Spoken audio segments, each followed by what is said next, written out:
트럼프가 네타냐후 이스라엘 총리하고 통화를 했더라고요. 네, 단순히 통화를 한 게 아니라 네. 네타냐후가 직접 트럼프한테 전화를 걸어서 아, 통화를 했다 이런 내용인데요. 예. 함께 들어보시죠. 네. He was asking what I thought, and I just said, "You do what you have to do." So I said, "You do what you have to do." 이 얘기를 한 시점이 중요한데요. 네. 그 20일, 그 지난 일요일에 펜실베이니아 주에 가서 이제 이야기를 한 건데 그 핵심 경합주 중에서도 이 펜실베이니아 주가 선거인단이 제일 많은 주잖아요. 그쵸. 이렇게 중요한 곳에 가서 지금 중동이 이 전쟁으로 난리가 난 이 상황에서 내가 이 가장 중요한 주에 가서 네타냐후의 전화를 받았다. 어, 이거는 정치적으로 엄청 의미를 부여하는 거라고 저는 이것도 일종의 퍼포먼스나 다름없다라고 저는 생각이 들더라고요. 네. 그때 또 뭐라 그러냐면 그 네타냐후가 자기한테 뭐라 그랬냐? 백악관에선 거의 협조를 못 받고 있다. 조와 카멀라를 합친 말이 백악관이란 말이다. 이렇게 말을 했었어요. 그러니까 한 방에 그냥 백악관의 그 바이든 행정부가 지금 네타냐후랑 제대로 못 하고 있고 트럼프 나랑 제대로 통화하고 있어. 이거를 다 강조할 수 있는 이런 메시지를 던졌다라고 해석을 할 수 있을 것 같습니다. 네. 전날에 어떤 날이었냐면 네타냐후 총리실에서 먼저 이런 기사를 좀 뿌렸어요. 이스라엘은 미국 행정부가 제기하는 문제를 고려하지만 결국 국가 이익에 따라 우리가 알아서 결정을 하겠다. 이렇게 먼저 이렇게 뿌렸거든요, 워딩을. 근데 딱 몇 시간 후에 트럼프가 네타냐후랑 통화했다라는 또 언론 보도가 나온 거예요. 이런 거 음. 봤을 때 이 위험한 두 사람이 지금 세계 평화를 좌지우지하고 있다라고 좀 볼 수 있을 것 같고 굉장히 무섭고 놀라운 상황이고 네. 이걸 보면 이쯤 되면 네타냐후가 선거 개입을 하고 있다, 기정사실화할 수 있는 부분이 아닌가 이런 네. 생각도 듭니다. 네. 해리 소연의 선거 개입이 노골화하고 있다 이런 말인데 트럼지의 생각은 어떠세요? 그러니까 사실 그게 중요하다기보다는 이 시점에서 그럼 바이든 행정부의 무능이 결국 초래한 상황이라는 거 이걸 좀 짚고 넘어가야 될 것 같아요. 이제 신와르가 사살된 이후에 바이든 정부가 나서서 휴전할 기회다 이렇게 주장을 했거든요. 네. 근데 이제 휴전할 기회 어쩌고 지금 이런 메시지를 낼 때가 아니라 지금 이런 본인들이 제대로 중동 문제 관리를 못해서 이렇게 지금 전쟁이 되고 수많은 인명이 피해가 되지 않았습니까? 피해가 나지 않았습니까? 이거에 대한 본인들의 자성의 목소리와 함께 앞으로 이 문제를 어떻게 해결해 나갈지 그리고 바이든 행정부만이 아니라 해리스 정부에서는 이 중동 문제를 어떻게 해결해 나갈지 이거를 메시지를 내야 되는데 네. 지금 이게 기회다 이런 얘기를 내는 거거든요. 그래서 해리스 말 한번 같이 들어보실까요? 예. And then fast forwarding to today with the killing of Sinwar, this creates an opening that I believe we must take full advantage of to dedicate ourselves to ending this war and bringing the hostages home.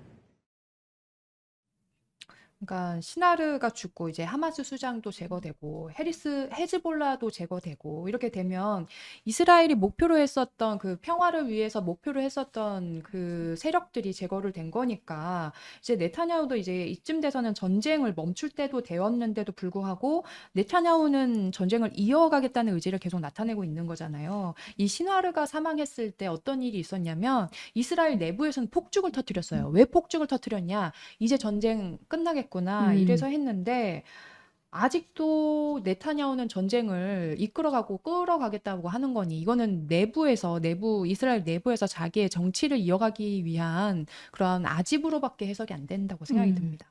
그러니까 사실 이스라엘은 중동 질서를 재편하려는 계획이 다 있는 거라고 로이터도 그런 식으로 분석을 했던데요. 네. 사실 뭐 하마스, 헤즈볼라 이렇게 다 친일한 세력들을 다 제거하고 자기들을 중심으로 한 그런 중동 질서를 다시 재편을 하려는 거다. 이런 식으로 분석을 했거든요.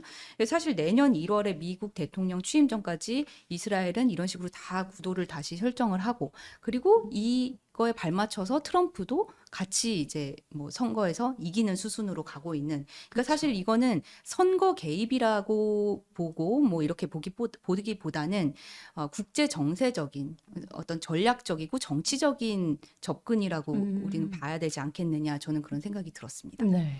이게 뭐가 문제냐고 좀 생각이 드냐면요. 이게 네타냐후의 이러한 국내 정치 때문에 이렇게 전쟁을 벌여가고 있는 그 무고한 그 그 목숨이 희생되고 있는 상황을 방치하고 있을 뿐만 아니라 트럼프가 이걸 적극적으로 이용을 하고 있다. 이 점을 좀 더 지적을 드리고 싶은데 네. 당장 이제 이스라엘 내부에서도 여러 우려의 목소리가 나타나고 있더라고요. 뭐 너무 해리스를 배척하고 그 라인을 트럼프만 타고 있는 것 아니냐. 만약에 해리스가 당선될 경우 이스라엘을 폭망하는 거 아니냐. 완전 미국이랑 사이 틀어질 거다. 이렇게 우려하는 목소리가 나오고 있고 또 한 가지 더 이제 말씀드리자면 네.